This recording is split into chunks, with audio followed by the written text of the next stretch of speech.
बाळ रडतंय, तोंडात बोटं घालतंय, तर मग आपली आई सांगते अरे त्याला दात येत असतील म्हणून. खरंच हे सगळं टीथिंगमुळे आहे का? नमस्कार, मी डॉक्टर निनाद. टीथिंग म्हणजे बाळाचे दुधाचे दात गम्समधून बाहेर येण्याची प्रक्रिया.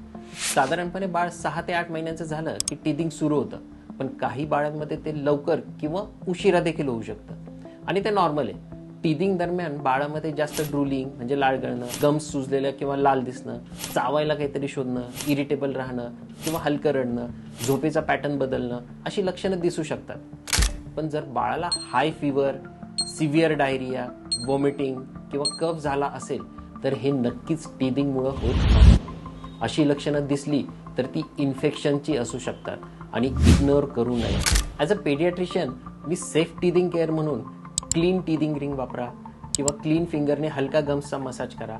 कोल्ड पण सेफ वस्तू जी बाळ डॉक्टरांकडून रिकमेंडेड असेल ती द्या, पण ओव्हर द काउंटर जेल्स किंवा मेडिसिन स्वतःहून देऊ नका असा सल्ला देईन. टीथिंग ही एक नॅचरल प्रोसेस आहे, पण बाळाला होत असलेला प्रत्येक त्रास टीथिंगवर टाकणं योग्य नाही. जर बाळ अस्वस्थ वाटत असेल किंवा वेगळी सिम्पटम्स दिसत असतील तर पेडियाट्रिशियनशी कन्सल्ट करा. अजून काही शंका असतील तर कमेंट करा किंवा DM करा.